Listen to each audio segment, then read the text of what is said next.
Bonsoir à tous, nous sommes ravis de vous retrouver en ce début d'année pour notre troisième Facebook Live des rendez-vous BGDS dédiés à l'omnipratique. Avant de démarrer et au nom de toute l'équipe de la Binas Global Dental School, nous vous souhaitons une très belle année 2021 remplie de joie, de bonheur, de succès, mais avant tout, la santé, bien évidemment. Je vous rappelle que les rendez-vous BGDS de l'Omnipratique ont lieu tous les premiers lundis du mois et ont pour objectif de vous apporter des conseils pour optimiser votre pratique au quotidien. En cette période inédite, nous avons voulu créer un rituel mensuel pour accompagner les praticiens, mais également les équipes, secrétaires, assistantes. Comme à chaque Facebook Live, nous débuterons avec un point sur l'actualité du secteur dentaire, puis nous aborderons le thème du jour et terminerons par une partie questions-réponses. Aujourd'hui, nous avons le plaisir de recevoir M. Julien Rochat, formateur consultant au sein de la Binas Global Dental School, pour nous présenter les 5 points clés, les 5 clés, d'une relation patient réussie. Bonsoir Julien. Bonsoir Lionel, merci pour ton accueil. Et à mon tour, bonne année à tous les auditeurs et à toutes les auditrices de ce soir. Merci Julien. Alors, pour rappel, n'hésitez pas à poser vos questions en commentaire. Nous tâcherons de répondre à un maximum d'entre elles à la fin du Facebook Live. Sachez également qu'entre chaque rendez-vous, vous pouvez également poser vos questions par message privé depuis la page Facebook de la Binas Global Dental School. Nos équipes se feront un plaisir de vous répondre et une synthèse sera faite lors du prochain rendez-vous. Alors, avant d'aborder les 5 clés d'une relation patient réussie, faisons un rapide tour d'horizon de l'actualité des cabinets dentaires en ce début d'année. Julien, que peux-tu nous dire là-dessus? En fait, beaucoup de cabinets ont, en tout cas, dans ce lundi 4 janvier, des retours de terrain, c'est beaucoup de cabinets qui ont quelque part essuyé les frasques de l'année 2020 qui se sont ressourcés. Certains ont bougé, pas d'autres, mais les cabinets ont plutôt effectivement fait ce constat que même avec 2 mois d'activité peu ou prou mis de côté, ils avaient quand même réussi à tenir des objectifs d'une manière assez honorable, voire des fois peut-être même au-delà des espérances. Donc, plutôt positif, bien content de s'être reposé pendant cette quinzaine-là, et des agendas, ma foi, alors évidemment, à construire et qui sont déjà pas mal faits pour ces débuts de première semaine, des retours aux affaires, mais on sent que c'est encore une reprise peut-être un peu en ventre mou, comme on l'avait un peu souligné dans nos derniers entretiens. D'accord. Donc, à voir qu'est-ce que l'avenir nous réserve pour les semaines à venir. Exactement. Merci pour cette actualité. Passons sans plus attendre au thème du jour. Donc, comme nous vous l'avons dit au début, nous allons voir les 5 clés d'une relation patient réussie. Alors, du coup, Julien, quels aspects de la relation tu vas nous parler aujourd'hui? En fait, on va essayer de vraiment s'arrêter sur quelques points clés, avoir une stratégie relationnelle, en tout cas avoir quelques objectifs qui peuvent vous permettre de jalonner l'année sur certains éléments pour améliorer la relation. Et effectivement, mieux qu'une stratégie vaccinale en ce moment, ça va être des préoccupations pour les soignants. On va essayer de travailler à tout faire pour effectivement faire que la relation patient soit de la meilleure, j'allais dire couvert des meilleurs résultats possibles au fur et à mesure de votre année. Et il y a 5 effectivement points clés qui sont en tout cas à retenir dans cette première démarrage d'année. Alors, la première des choses, c'est effectivement cet état d'esprit positif sur lequel on va essayer de revenir et d'insister pour effectivement être, j'allais dire, dans une démarche proactive pour effectivement pallier à tous ces éléments négatifs qui nous arrivent dans l'environnement. Donc, la démarche, la numéro 1, va être effectivement de se conditionner en équipe dans un état d'esprit positif. Ensuite, il y aura la qualité, la technique d'écoute sur lesquelles on reviendra, professionnel à des niveaux, j'allais dire, un peu plus élevés que ce qu'on a peut-être pu entendre ici et là. Capital aujourd'hui pour nous, pour démarrer une bonne relation, c'est déjà aussi avant tout avoir une e-réputation favorable pour effectivement préparer un démarrage de relation avec toutes les bonnes étoiles, si possible, avant de venir en tête-à-tête. Une notion de qualité de service aussi dans l'environnement qu'on va proposer aux patients. On le connaît, il y a une anxiété assez générale chez le patient. On va voir que le Covid n'a pas aidé à rendre des lieux agréables pour les patients, mais justement, comment pallier parce qu'on le sait, son expérience sensorielle va quand même conditionner énormément son ressenti. Enfin, une équipe centrée sur ce qu'on va appeler une clé du marketing, ce n'est pas à toi Lionel que je vais l'apprendre, mais cette notion de personnalisation de la relation qui va être fondamentale dans les mois, jours, années à venir par rapport à cette notion de relation patient. Très bien, donc c'est un programme très alléchant, 5 clés très intéressantes à approfondir. Donc ce que je te propose, Julien, c'est de commencer tout de suite par le premier point qui se rapproche en fait, si on veut jouer un peu marketing, du hashtag la Ligue des optimistes. Le côté optimiste, Ouais, regarder, avoir le verre d'eau à moitié plein plutôt qu'à moitié vide. Vas-y, je te laisse c'est détailler. même une tendance de programmation de ce fameux logiciel que l'on a tous en tant qu'être humain, hein, c'est-à-dire on est fait pour focaliser sur les problèmes, hein, c'est-à-dire que les choses normales ou qui vont bien, du coup, hop, ça passe des fois un peu à la trappe. C'est historiquement qu'on a été programmé comme ça, donc c'est difficile de s'en défaire. Mais c'est vrai qu'il y a même une tendance journalistique aussi aujourd'hui qui prend ce pendant-là, c'est-à-dire de focaliser sur les choses qui marchent et de focaliser un peu sur les choses factuelles qui sont effectivement positives, parce que sinon c'est quand même un ramassis de problèmes quand on regarde un petit peu les informations. Donc déjà s'en protéger, mais aussi déjà partir dans cette démarche d'état d'esprit positif. C'est-à-dire que ce soit avec une équipe ou avec un patient dans une relation, si déjà on râle en se levant le matin, c'est sûr que ça risque de ne pas forcément aider à développer une démarche de relations positives chez l'être humain. Donc, il y a un conditionnement, il y a une notion, quoi qu'il advienne, de préparation, d'entraînement, mais voilà, c'est effectivement aussi une notion de boutique qu'on a dans un cabinet dentaire. Et la chose numéro un est effectivement que ça doit quand même être plutôt un sentiment agréable à l'idée de venir chez vous, plutôt que désagréable. On le sait, venir chez le dentiste, c'est pas évident. Mais si vous-même, déjà, vous n'êtes pas dans un état d'esprit positif, ça va rajouter à la cocotte, ce qui n'est absolument pas nécessaire. Donc, la clé, c'est effectivement travailler à cette notion de porter une attention à l'autre.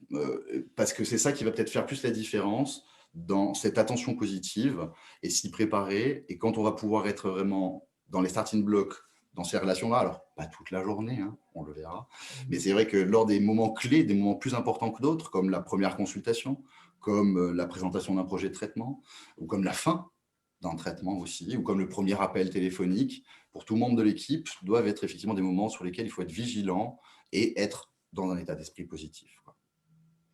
Très bien. Donc des moments, pour résumer le premier point, des moments vraiment cruciaux, on va dire, pendant lesquels il faut être positif. Ouais. Donc je vais rebondir sur le point dont tu as parlé, l'accueil téléphonique, le secrétariat, du moins le premier contact avec le patient. Donc ça rejoint un peu ça va rejoindre le deuxième point qui est évoqué dans la relation patient, qui est celui de l'écoute. Donc, que peux-tu nous dire sur l'importance justement de cette qualité d'écoute de la part de l'équipe ou du praticien envers les patients? Alors, c'est effectivement, c'est un peu prétentieux de vouloir parler d'écoute active ou d'écoute en quelques minutes, mais c'est juste un rappel pour nous d'essentiel, c'est-à-dire effectivement d'être disponible pour l'autre. C'est-à-dire que quand on commence à rentrer dans les notions de qualité d'écoute, on peut s'apercevoir qu'il y a pas mal de paliers sur lesquels on peut progresser.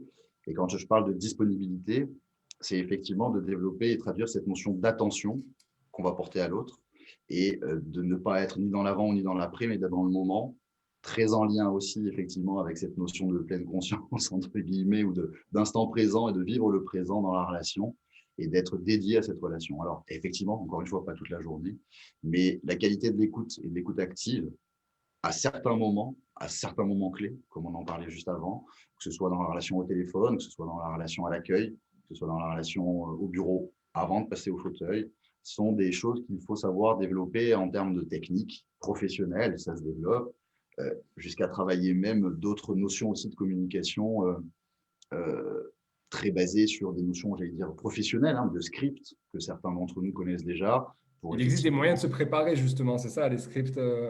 Exactement. C'est s'entraîner et ça prend du temps. Donc, c'est deux pendants, c'est de côté, effectivement, être capable d'écouter et capable de placer un bon discours, des bonnes questions au bon moment et de ne pas être dans ces rappels théoriques, mais d'être vraiment dans l'instant et dans la relation avec votre interlocuteur pour pouvoir tirer ce qui se passe de mieux dans cette interaction entre les deux personnes. Donc, oui, écoute active, mais je leur attache aujourd'hui vraiment à cette notion de disponibilité et d'être capable de donner de l'attention à l'autre. C'est le premier des ingrédients de la reconnaissance, de l'attention. D'accord, très bien, de l'attention. Et pour rebondir sur le fait de se former, ça peut donner par exemple des pistes pour les praticiens et leurs équipes de faire des jeux de rôle, par exemple. Je pense que lors Exactement. d'ateliers, lors de les réunions mensuelles, comme on avait évoqué précédemment lors de notre dernier rendez-vous, ça peut être des bonnes Exact. pistes de travail. Passons maintenant donc du coup au troisième point qui, en tant que responsable marketing, me parle vraiment, me tient à cœur et me parle beaucoup. C'est la réputation, qu'elle soit bonne ou mauvaise. Que peux-tu nous dire là-dessus? Aujourd'hui, c'est effectivement plus un débat, comme diraient certains ministres, non, il n'y a pas de débat. C'est effectivement quelque chose aujourd'hui à prendre plus qu'en considération au niveau stratégique. C'est-à-dire que ce soit une notion de ah, peut-être, peut-être pas, on n'en est plus là.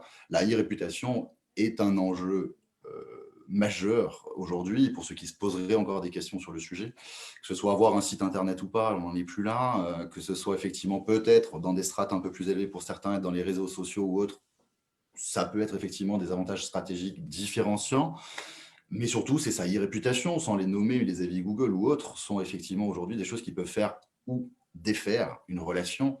Et c'est vrai que quand bien même vous auriez été recommandé, quand bien même on aurait entendu des choses positives par quelqu'un en bouche à oreille normale, le moindre réflexe aujourd'hui de chercher des informations sur le cabinet, de trouver des infos sur Google, sur les avis Google, sur la map, dès qu'on va vouloir se diriger vers chez vous, vont pouvoir en arrêter certains selon ou en renforcer d'autres selon les informations que l'on trouvera sur votre e-réputation.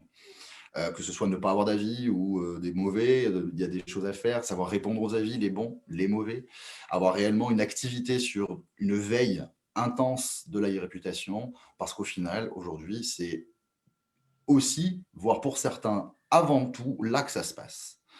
Je citerai pour juste un exemple, que ce soit aussi dans les notions de référencement, alors des outils beaucoup plus techniques ou stratégiques, mais à partir du moment où on a commencé à être effectivement identifié et référencé sur Internet, euh, il faut effectivement être très vigilant là-dessus aussi parce que votre e-réputation peut passer du jour au lendemain à rien parce qu'effectivement, vous n'êtes plus sur le net.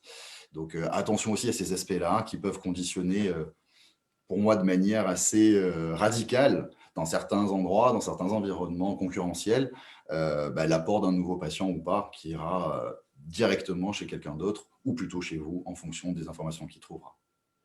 Oui, parce que les réputations est devenu quelque chose qui est rentré dans les mœurs. On l'utilise pour les restaurants, on l'utilise pour les hôtels. Moi, ça vaut pour tout. Et même chez le dentiste, maintenant, le premier réflexe, c'est d'aller vérifier, du moins de taper le nom sur Google et de voir ce qu'il en ressort. C'était cette notion de, aujourd'hui, on a même une culture où en Asie, enfin, notamment en Chine même, les gens se notent déjà entre eux à la fac. C'est-à-dire qu'aujourd'hui, on est dans la notation. Il y a même, sociologiquement, hein, une Mhm. application en Chine où les citoyens sont évalués. On est dans la notation. Il y a même Netflix qui a fait un épisode là-dessus dans Black Mirror. Et, après, on n'est pas là pour dire c'est bien, c'est pas bien, hein, on est d'accord. On est dans l'analyse factuelle du sens de la marche. Tout à fait. On est assez pragmatique. C'est un grand mouvement qui est là. Autant essayer, tant que faire se peut, d'en utiliser les avantages. Il y a des pièges. Ne pas s'en occuper en est un. Aujourd'hui, effectivement, ça fait partie des éléments stratégiques d'un cabinet. Très bien. Euh, Passons maintenant au quatrième point clé qui concerne cette fois-ci donc l'environnement du cabinet et la prise en considération des sens du patient. Alors, peux-tu nous éclairer? Oui, j'ose reparler, vous parler, remettre ce sujet-là. Alors, tout simplement parce qu'on le sait, les émotions exacerbent aussi les choses, mais les premiers indicateurs, les premiers capteurs sont les sens. C'est-à-dire que les éléments que nous traduisons de notre environnement sont captés par nos sens, le goût, l'odorat, la vue, le toucher, l'ouïe. Et effectivement, on le sait, une notion de conditionnement sensoriel va être des fois favorable ou défavorable à ce qu'on va appeler la cicatrice émotionnelle, ou en tout cas la trace émotionnelle que le patient va vivre, ou que l'être humain va vivre. Ce qu'on les spécialistes nomment l'expérience au final émotionnelle, le souvenir qu'il va en rester, sera potentiellement conditionné par des éléments sur lesquels peu ou pas forcément tous d'entre nous sont capables de pouvoir effectivement porter une attention là-dessus. Même le patient, l'être humain en question n'a pas forcément conscience de ça, mais on parle de cet impact d'une odeur, d'une couleur, d'un environnement coloré, d'une qualité de mobilier, d'une qualité auditive, une notion aussi de volume sonore, de thématique auditive aussi, où en gros on va même jusqu'au marketing dit olfactif, Lionel, c'est-à-dire des choses vraiment qui sont très très puissantes et qui vont favoriser justement, selon les profils de patients, qu'ils puissent être d'un côté peut-être plus justement visuel ou auditif ou olfactif, sensible à une attention portée au cabinet par rapport à une décoration, par rapport à une mise en place d'un distributeur d'odeurs, d'un diffuseur d'odeurs spécifiques, professionnels, d'une musique d'attente qualitative. Certains commencent à travailler les spots audio sur la radio du cabinet. Bref, on peut travailler à aller de plus en plus loin pour favoriser au final ce qu'on va appeler la perception du patient. Quand on parle de relation patient au final, c'est des ingrédients supplémentaires qui vont venir aider à ce que la relation soit favorable et conditionner elles aussi dans un environnement où on fait attention, on n'est plus ni moins à lui. Alors déjà, vous faites attention à vous et à votre équipe, mais en plus, vous ne faites ni plus ni moins que prendre des précautions pour lui rendre l'expérience plus agréable dans son passage au cabinet. Et ça, beaucoup d'études le remontent. On est dans des thématiques qui s'orientent vers ce qu'on appelle le spa dentaire, clairement, ça véhicule réellement la notion derrière d'environnement favorable à ce que l'être humain vive une expérience peut-être plus agréable et contre l'anxiété naturelle que beaucoup ont à l'idée de venir chez le dentiste aujourd'hui. Donc, on est sur un état d'esprit de cocooning, en fait, sur une vision un peu cocooning, comme tu disais, dans les spas, vraiment, du moment où on rentre dans cet espace-là, le patient doit se sentir bien jusqu'à ce qu'il en ressorte pour que ça s'imprègne dans sa mémoire et il y a même une qu'il chaîne. arrive à en parler. Il y a même une chaîne aux États-Unis qui a développé une franchise d'aménagement de cabinet pour justement revisiter cette notion de look des cabinets dentaires, parce qu'il y avait un grand vide là-dessus. Chacun est libre un petit peu de faire comme il veut. Et ils ont développé cette notion d'aménagement un peu standardisé, mais quelque part un peu justement qui se nourrit de ces notions de l'expérience émotionnelle et sensorielle du patient, comment pouvons-nous la rendre plus favorable. Donc, au-delà du cocooning, c'est même le care, c'est prendre soin. C'est réellement ça. C'est exactement. Très bien. Bon, tout cela, ça donne des bonnes pistes, en tout cas, pour les cabinets qui nous écoutent, pour apporter quelques touches de changement en cette rentrée 2021. Et ça donne presque envie d'aller chez le dentiste maintenant. Enfin, la dernière recommandation porte, elle, sur l'idée de personnalisation de la relation, donc un point très important également. Plus qu'ici, il s'agit précisément que tous les membres de l'équipe vont devoir rentrer dans une relation approfondie avec le patient, dans quelque chose de personnalisé, de customisé. Alors, pareil, je me suis permis de remettre ce sujet-là un peu à l'ordre du jour. C'est pas à toi, Lionel, que ça va effectivement surprendre. Cette notion dans le marketing est capitale aujourd'hui. Les gens ont effectivement de plus en plus, enfin les gens, j'aime pas dire les gens, mais l'être humain a de plus en plus envie qu'on fasse attention à lui, à sa personne, à sa personnalité, à ce qui le différencie de l'autre. Donc effectivement, quand on me demande est-ce que chaque membre de l'équipe doit connaître le détail de la vie du petit chien de chaque patient, non, effectivement, mais pas loin. C'est-à-dire, en gros, je vais dire oui, il faut s'intéresser aux gens. Le but est d'éviter cette notion de standardisation, de massification qu'on va avoir avec les gros plateaux, les gros volumes, les gros secrétariats où les gens vont arriver. Alors justement, Covid a fait du bien pour essayer de limiter ces va-et-vient et ces moments peut-être trop impersonnels dans les grosses structures. Mais les gens aujourd'hui, c'est ce qu'on dit historiquement chez nous aussi. Le patient est un être humain avant tout et l'objectif est d'avoir un focus sur cette notion d'être humain et la qualité de service, la qualité de la relation doit être guidée en permanence par cette notion de préoccupation du patient et de cette notion de porter une attention à l'être humain qu'il est avant tout. Le cas clinique aussi, oui, mais pas ça en priorité. Et encore moins la carte vitale, le numéro de sécu ou la panneau, la 24, bref, le plan de traitement. En gros, genre, il ouvre la bouche, ah, ça y est, je le reconnais. Non, justement, l'élément clé est d'humaniser la relation. Et quoi de mieux pour humaniser la relation, quoi de mieux pour personnaliser la relation que de s'appuyer sur des éléments de connaissance du dossier, de ce qu'on appelle le profil patient. Et pour ça, il il y a un truc qui est génial qui nous aide de manière favorable, c'est quoi? C'est que l'élément numéro 1 de préoccupation du patient reste lui-même.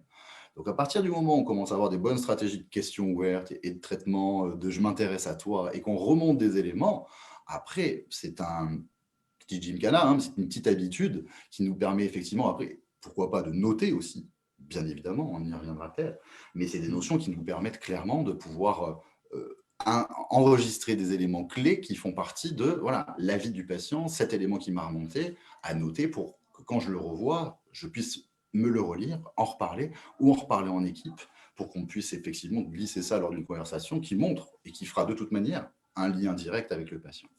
C'est une clé, sans parler des hobbies qui créent directement une liaison, sans parler des enfants, sans parler du boulot, sans parler de ces éléments clés qui peuvent faciliter, j'allais dire, un terreau qui amène à connaître mieux les personnes. Mais je dis clairement, intéressons-nous aux gens avant tout. Arrêtons de les regarder comme des numéros, regardons-les comme des personnes.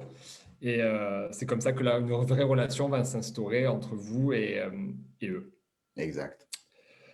Merci beaucoup, Julien, pour ce tour d'horizon assez intense. Avant de passer à la partie questions, je vous rappelle rapidement les 5 clés d'une relation patient réussie que l'on vient d'évoquer. Donc, tu me dis si j'ai tout bon. Un état d'esprit positif et une disponibilité mentale. Avoir une réelle qualité d'écoute professionnelle pour à la fois les praticiens et les membres de l'équipe.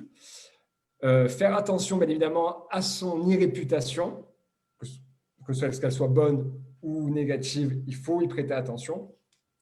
Une qualité de service au niveau de son environnement, de son accueil, prenant en compte tous les sens. Et le dernier point que l'on vient de traiter, donc une équipe centrée sur la personnalisation de la relation patient. Nous allons passer maintenant à la partie questions. Donc, on a des questions qui sont revenues. La première, c'est en plus, elle rebondit sur le dernier thème qu'on vient d'aborder. Comment retenir tous les détails pour pouvoir personnaliser la relation avec chaque patient? Est-ce qu'il existe des techniques, des mémos? Comment on peut faire? Voilà, souvent c'est des questions dans le comment, mais voilà, on est dans un format qui nous permet difficilement de rentrer dans le détail. J'aurais beaucoup à dire, comme pour l'atelier des scripts, sur comment travailler ça en équipe. Voilà, moi, c'est des choses qui peuvent me passionner, donc je pourrais rester longtemps à vous en parler. Comment personnaliser la relation? Premier des éléments, c'est avoir une fiche de profilage. C'est vrai que le but, c'est d'avoir 5, 6, allez, 10 grands max critères clés d'analyse de profilage sur, justement, au-delà de l'âge, mais marié, pas marié, des enfants, le travail, un hobby, et tout simplement les éléments qui sont remontés lors de l'entretien à l'historique médical et dentaire, qui sont des éléments clés. Donc, c'est des éléments qui peuvent être listés au fil de l'entretien aussi pendant l'historique médical et dentaire. Par contre, une des clés, c'est de les rendre accessibles à l'équipe, c'est de partager, c'est d'échanger dessus. Et quoi de mieux que les réunions du matin aussi, pour se rebriefer un peu en équipe et revenir sur, sur la première consulte de la veille, ou si on a une présentation de projet de traitement, revenir sur qu'est-ce qu'on a entendu de l'historique médical et dentaire, ce que le patient a dit à l'accueil. Bref, tous ces petits éléments qui font la différence on les connaît, quoi. C'est vrai que la réunion du matin permet notamment de faire un point sur tous les patients de la journée, justement de remémorer à l'équipe oui, en tout cas, même si on ne les fait pas tous, parce que ça peut être long, mais ici, oui. quelques patients stratégiques, ah tiens, lui m'a dit ça, elle m'a dit ça, elle m'a parlé de son... C'est là qu'on en parle. Du coup, je vais rebondir sur ce sujet-là avec une autre question qui est un peu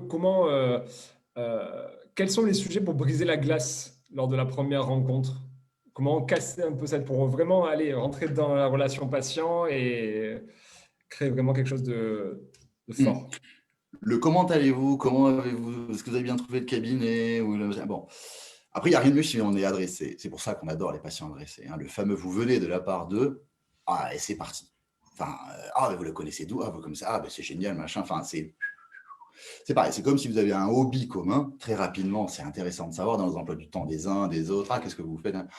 Si on a des infos là-dessus, c'est quand même assez capital. Donc, ça aide énormément à rentrer en matière. Il y a des sujets à éviter aussi, quand on rentre dans ce genre de sujet en discussion. On ne va pas demander tout de suite à quelqu'un dans les premières minutes ce qu'il fait dans la vie. C'est très franco-français, on n'est pas aux États-Unis. Aux États-Unis, c'est bonjour, je fais tel boulot, je gagne du temps et je suis telle religion. en ayant culture latine, c'est différent. Il y a des choses sur lesquelles on va peut-être être un peu plus élégant, donc on va y aller un petit peu plus cool. Donc c'est pour ça que le fameux « Comment avez-vous connu le cabinet » est sympa, parce que ça permettra toujours de pouvoir rebondir. Alors, on espère que c'est parce qu'il y a eu une réputation positive ou qu'il y a eu un patient qui a adressé. Et en général, ça aide à démarrer bien. Alors, je vois que le temps file. Une dernière question qui va rebondir sur la réputation parce que c'est un sujet qui préoccupe beaucoup les praticiens et les cabinets dans leur ensemble. C'est dans le cas d'un avis négatif, faut-il répondre ou pas? 3 réponses. Oui, oui et oui. C'est aujourd'hui un travail, pas à temps plein, j'allais dire, mais c'est un travail de surveiller ce qui se passe et d'apprendre à répondre. Pour ça, il y a des écoles. Je vous renvoie sur TripAdvisor. Il y a des écoles de la réponse, des grandes chaînes d'hôtels ou de grands centres de vacances, sans les citer, près de la Méditerranée. Et derrière, vous avez des manières de répondre et de reformuler les avis négatifs. Mais après, on ne s'arrêtera pas là. C'est aussi savoir répondre aux avis positifs qui sont aussi évidents aujourd'hui dans la manière de pouvoir créer une dynamique sur la toile. Donc oui, oui et oui, on répond. Alors après aussi, attention, on répond pas soit personnellement et avec l'implication émotionnelle et dans la minute où on l'a lu, non. Il y a des stratégies de réponse, il y a des formulations, il y a des choses adaptées sur lesquelles effectivement on vous recommande de travailler un peu le texte avant, bien évidemment. Parce que la première personne pour laquelle on donne une réponse, que ce soit un commentaire négatif ou positif, c'est pour les autres internautes qui vont lire les réponses et les commentaires. Ce n'est pas forcément aux répondants directement, c'est pour tout le monde. Voilà, on en a terminé pour ce 3e rendez-vous BGDS dédié à l'omnipratique. Merci Lionel. Merci beaucoup Julien pour ces points clés sur la relation patient. J'espère qu'ils vont aider nos auditeurs. Nous avons un cadeau pour eux également. Nous allons vous mettre à disposition un livre blanc qui s'intitule « Comment éviter les obstacles à la communication avec les patients ». Je vous mets tout de suite le lien en commentaire. Le temps de faire un clic. Le voici.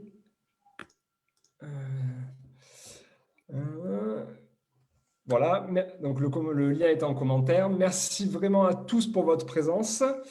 Pour ma part, je vous donne rendez-vous le lundi 1er février à 19 h pour notre prochain rendez-vous sur la page Facebook de la Binas Global Dental School, dont le thème sera 5 étapes pour réussir son installation. Bien évidemment, en fonction de l'actualité et de la situation, nous adapterons le sujet. D'ici là, nous vous invitons à nous poser toutes vos questions en message privé. Nous nous ferons un plaisir d'y répondre. Sachez également qu'un replay du Facebook Live de ce soir ainsi que le lien pour télécharger le livre blanc seront disponibles à la fois sur la page Facebook de la Binas Global Dental School ainsi que sur notre site internet www.bgds.fr à partir de demain. Vous pouvez également suivre toutes nos actualités et conseils en vous abonnant à notre page Facebook et en nous suivant également sur Instagram, groupe Binas. Voilà. Nous vous donnons rendez-vous le mois prochain. En attendant, prenez soin de vous, de vos proches, de vos patients et de votre équipe. Nous vous souhaitons à toutes et à tous une très bonne soirée et à bientôt. Meilleurs vœux à tout le monde. Au revoir.